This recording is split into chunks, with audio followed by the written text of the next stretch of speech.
నమస్తే friends, welcome back to Shreshta kitchen. నేను మీరావళి.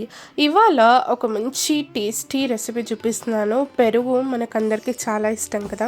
పెరుగుతోని కూడా డిఫరెంట్గా రెసిపీస్ చేసుకుంటూ ఉంటాం. ఇవాళ నేను పల్లి పెరుగు పచ్చడి చూపిస్తున్నాను అనమాట. పేరు డిఫరెంట్గా ఉంది కదా, అలాగే టేస్ట్ కూడా చాలా అంటే చాలా యూనిక్గా, టేస్టీగా, కమ్మగా, సూపర్గా ఉంటుంది.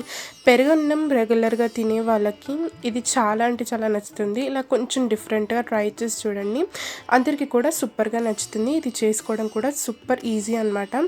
ఇప్పుడు నేను ఇక్కడ చూపించేస్తాను, చూసేయండి. ఫస్ట్ నేను ఇక్కడ స్టవ్ వెలిగించుకొని ఇలా ఒక చిన్న ప్యాన్ పెట్టేసుకున్నాను. ఇందులోకి ఒక 2 స్పూన్స్ అంతా ఆయిల్ వేసుకుందాం.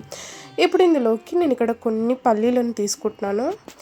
ఇలా పల్లీలు వేసేసుకొని నెక్స్ట్ ఇందులోకి ఒక 4 పచ్చిమిర్చి కూడా యాడ్ చేస్తున్నాను. ఇలా పచ్చిమిర్చి కూడా వేసుకున్నాక ఒక 8 నుండి 10 వెల్లుల్లి రెబ్బలు కూడా ఇందులోకి వేసుకుందాము. ఇలా వెల్లుల్లి ఫ్లేవర్తో అసలు చాలా అంటే చాలా టేస్టీగా ఉంటుంది ఈ పల్లి పెరుగు పచ్చడి. ఒకసారి ఇలా ట్రై చేసి చూడండి. ఇప్పుడు వీటినన్నిటిని కూడా మంచిగా దూరగా వేంపుకోవాలి చిన్న మంట మీద. ఇప్పుడు ఇందులోకి నేను ఇక్కడ కొన్ని ధనియాలు కూడా వేస్తున్నాను. ధనియాల ఫ్లేవర్ సూపర్గా ఉంటుంది ఇందులో, తప్పకుండా వేసి చూడండి.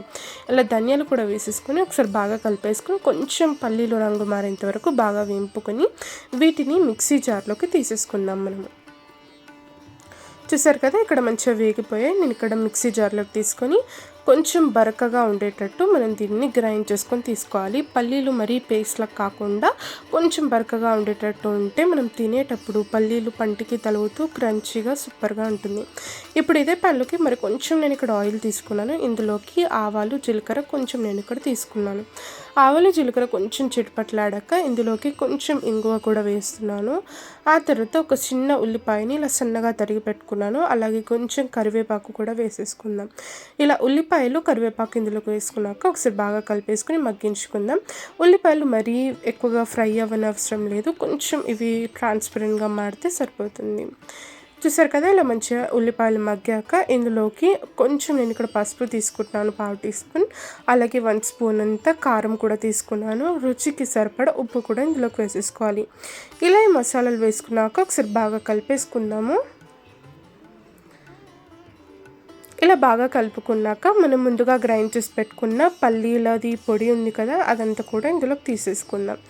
ఇలా పల్లీలు, వెల్లుల్లి, పచ్చిమిర్చి ఈ పొడి అంతా కూడా ఇందులోకి వేసేసుకున్నాక ఒకసారి బాగా కలిపేసుకుందాం. ఈ మిశ్రమంలోకి బాగా కలిసేటట్టు ఒకసారి బాగా మిక్స్ చేసేసేయాలి.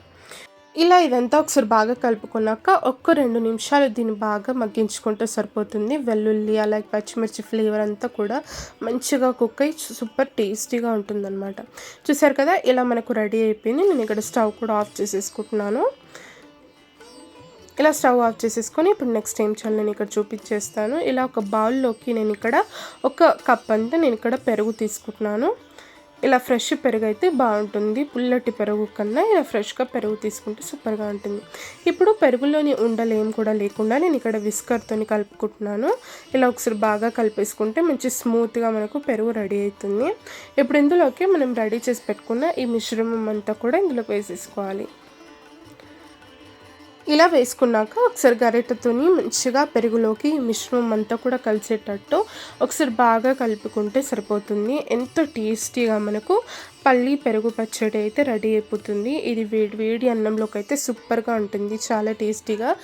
పల్లీలు పంటికి తలుగుతూ చాలా అంటే చాలా క్రంచీగా, సూపర్ యమ్మీగా, కమ్మగా ఉంటుంది. ఇది వేడి వేడి రైస్లోకి లేదా చపాతీస్లోకి ఎందులోకైనా కూడా సూపర్గా సెట్ అవుతుంది. ఈ రెసిపీ నచ్చినట్లయితే తప్పకుండా వీడియోని లైక్ చేయండి, షేర్ చేయండి. మన ఛానల్ని సబ్స్క్రైబ్ చేసుకొని పక్కనే ఉన్న బెల్ ఐకాన్ కూడా ప్రెస్ చేయండి. ఈ రెసిపీ కూడా మీరు ట్రై చేసి ఎలా కుదిరిందో నాతో కామెంట్ సెక్షన్లో షేర్ చేసుకోండి. Thank you.